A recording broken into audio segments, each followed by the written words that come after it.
Membawa pecandu ke penjara sama dengan mengizinkan peredaran narkotika di penjara. Jadi pecandu narkoba nggak layak sama sekali di penjara. Dia harus ngalami detok dan penjara nggak ada program untuk detoksifikasi.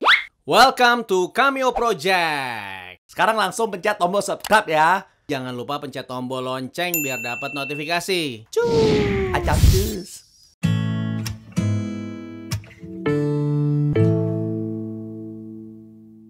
Oke, nama saya Yedi Pati Nasarani, kegiatan hari-hari aktivis sosial, punya yayasan yang bernama Roni Pati Nasarani Foundation. Jadi bergerak di beberapa bidang sosial yang ada di masyarakat.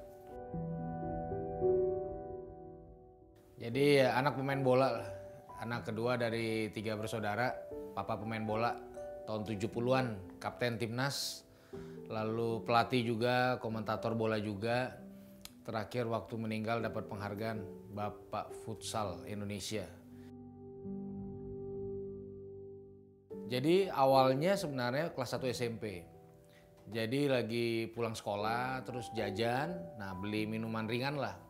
Nah habis itu yang jual minuman ringan itu ngasih minuman ringannya plus ada 1 pil yang dia selipin di pantat botol itu. Nah dulu hampir nggak ada sosialisasi penyuluhan, nggak ada informasi apa-apa. Jadi ya kita nggak tahu itu narkoba ternyata.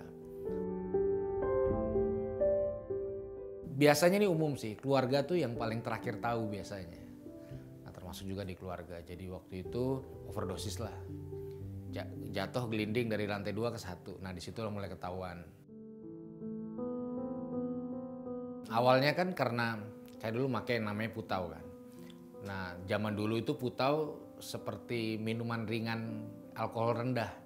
Jadi awalnya papa waktu itu berpikir ini bukan sesuatu yang serius. Sampai dia konsultasi ke temannya dokter baru dia tahu bahwa itu serius gitu. Nah di situ shock lah, sempat ada shock.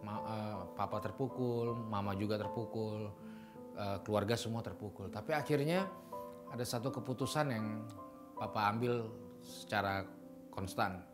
Pertama dia bilang ini bukan aib. Kedua kita akan menanganinya dengan kasih. Sempet nyerah lah karena kan ya saya jadi bandar. Terus kakak laki-laki kena juga. Parah juga jadi bandar. Saya punya adik perempuan kuliah hampir 8 tahun. Karena dia 4 tahun di kampus cuma nangis di WC lalu pulang. Jadi papa mama udah mau cerai. Ya kan orang bilang berhasil di lapangan, gagal di rumah. Jadi satu malam nih dalam keadaan nagih, frustasi, udah semuanya lah. Jadi istilahnya galau lah.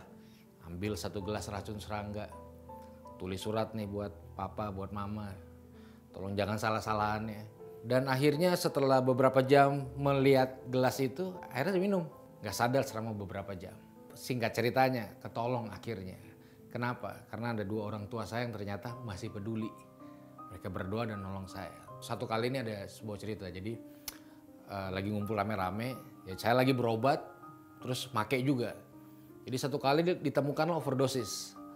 Overdosis, jadi ditemukan mulutnya udah berbusa, badan biru, udah kaku. Katanya udah gak ada nyawa. Nah apa yang dilakukan teman-teman waktu itu? Diangkat rame-rame, dibuang di got di Rawamangun. Jadi pagi-pagi bangunlah dari got dan seluruh aksesorisnya. Lalu pemikiran gini loh, sampah aja dibuang pada tempatnya. Ini kan berarti lebih hina dari sampah. Nah ada satu peristiwa nih. Jadi saya digebukin nih rame-rame di sekolah, dituduh maling. Emang dulu maling, cuma udah ada yang maling duluan gitu loh. Jadi ini lebih maling dari maling ya, digebukin. Terus papa dipanggil dari lapangan bola, datang. Berdua kita masuk di sekolah. Semua orang teriakin maling, maling, maling. Nah bayangin, jadi berdua masuk dengan teriakan satu sekolah maling. Nah Gelora Bung Karno dulu teriakin papa saya hebat, bosan kita keluarga. Saya gak nyangka tiba-tiba dia rangkul saya. Terus dia bilang gini, kamu bukan maling. Kamu tuh anaknya papa, angkat muka kamu, jalan lagi. Itu kayak ada 100 ton vitamin C. Kaki saya ini kuat, hati kuat, pikiran jadi kuat. Wow, itu gak pernah saya lupa. Buat saya itu warisan. Itu sebabnya yang saya lakukan hari ini adalah terjemahan hatinya. Nah disitulah awal semua pemulihan. Mungkin kalau saya simpulin ya, narkoba itu mimpi buruk buat keluarga. Tapi cinta di dalam kasih keluarga itu mimpi buruk buat bandar-bandar narkoba. Karena saya yakin ketika cinta dalam keluarga dibangun, jualan aja nggak akan laku. Enggak sih, nggak pernah. Tapi hampir beberapa kali. Jadi lagi make digerebek, lari, kasih tembakan, peringatan, tembakan langsung. Masuk kali, masuk got, ya beberapa kali sih. Jadi ya nggak pernah ketangkep, tapi nyaris sering. Makanya kan dulu DPO, masuk daftar. Ya, makanya terbatas ruang geraknya gitu. Pasti banyak lah ya. Dulu pas pakai narkoba, fisik kena. Jantung, lever, paru, ginjal, bahkan psikis juga kena. Dulu pernah sekali mama ketemu nangis karena lagi ngobrol sama pohon. Ngobrol sama garpu, ngobrol sama kursi, kena kan. Yang paling dialami setelah berhenti adalah begitu banyak kesempatan yang dulu hilang kembali. Meskipun ada satu yang nggak bisa, yaitu waktu. Tapi banyak banget kesempatan-kesempatan. Kayak misalnya tahun 2017, saya menerima satu penghargaan dari Pak Jokowi sebagai masyarakat yang punya kepedulian sama orang-orang yang pakai narkoba juga. Ada 3 faktor yang paling kuat.